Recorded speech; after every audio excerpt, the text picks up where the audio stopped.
Это братья Чапик и Карл Йозеф Чапик, который был автором много произведений, нам часто говорят, что мы хотим избежать от реальности.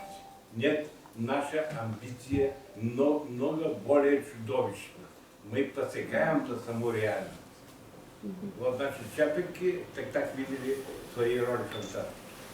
И дело в том, что этого честного договора у фэнтези абсолютно звучит так. Если ты окажешься избранным каким-то сильным магическим, наделенным магией, если, то у тебя все получится.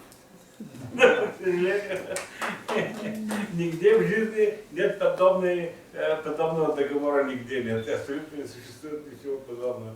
И значит, честный договор это, если что-то случится, это случится.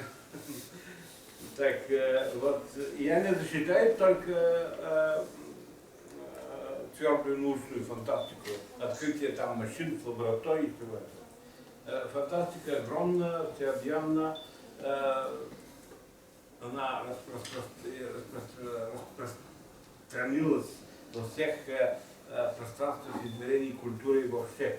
Например, фактическая живопись, которая огромным планом существует во всем мире, это, конечно, не только показанные анимешные девицы и красивые рыцари на конях, это и огромное моделирование других реальностей, других планет, других миров, других альтернативных социальных моделей, потому что они кодируются в интерьерах.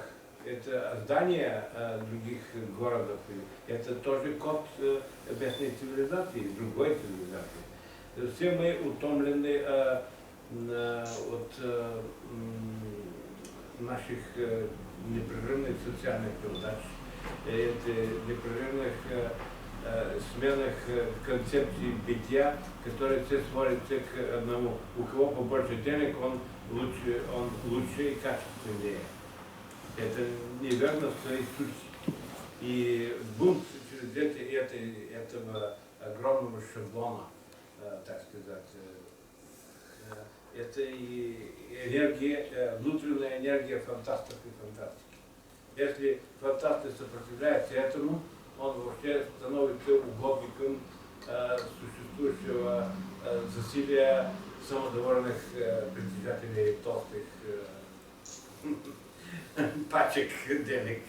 Толстосумов. Да, толстосумов, да, вот это такое хорошее слово, да. У нас нет аналогов на славянском языке. Так вот, и между прочим, за могущество американской фантастики и русской, я бы сказал, по-моему, русская фантастика не уступает, я считаю, и две страны, знаю и одна, и другая страна. Русская фантастика, как русскоязычный, вообще это континуум, который мы называем, может быть, и украиноязычный нужно тоже включить в этот континуум. Этот континуум не уступает американской, в своих качествах, своим достижениям. Но если бы русскоязычная фантастика страдала огромным изобилием откровенно апологетическим сочинением вроде «Галактика, управляющимся могучим русским императором» или что-то такое. Это чудовищно. Мне очень тяжело, воспитанный на хорошей русской фантастике человеку, очень тяжело читать такие выдумки, совершенно прозрачно понятно всем, что это компенсаторика потерянной империи. Это компенсации, психологические компенсации, которые не вызывают никакого восхищения. Так, вот. Если бы не было этого имперского направления русской фантастики, она была бы, по-моему, не уступала бы ничем американской. У американской, конечно, есть аналогическое пристрастие к наслажданию всюду в галактике, во всем пространством и миром американского образа жизни. Это, конечно, понятно. У них это основное занятие и культуры. Но там эти и гигантские, могущественные, талантливые автора, которые очень критически и альтернативно моделируют прочность этих взглядов, которые я вижу у русскоязычной фантастики только таких прекрасных сатирических авторов, как Лукин. Лукин, по-моему, это гениальный писатель, просто нет слов оценить его могущество, его иронической фантастики. Его аура против восторга — это просто изумительный гибрид гоголевской фантастики и политической сатиры. Это просто невероятно современная политическая сатира.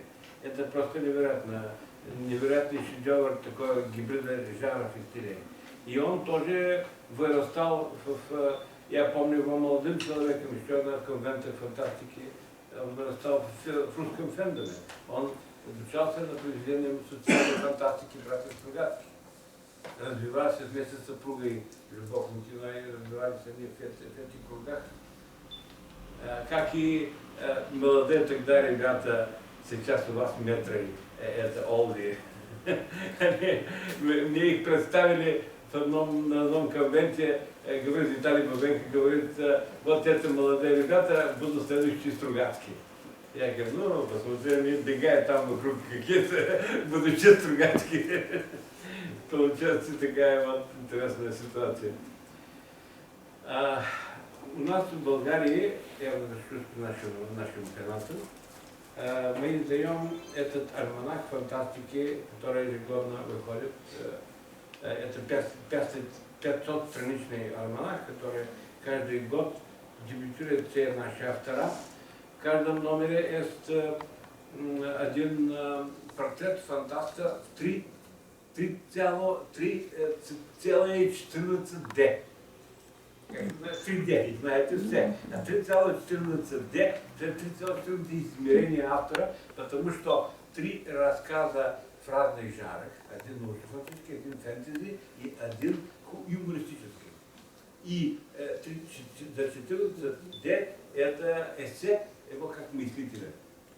Понимаете, портрет делаем развернутый, портрет личности, который показывает, как может писать научную фантастику, как может писать фэнтези и как может быть юмористом, сатириком и вообще все, а как эссеист потом, как его моральные позиции и общественно-социальный кодекс, так сказать. Вот это уникально, не знаю аналогов ничего. Также внутри есть раздел фантастология. Называется это у вас есть такое понятие фантастиковедения. У нас фантастология, потому что фантастология это не жанр критической литературоведения, как у вас.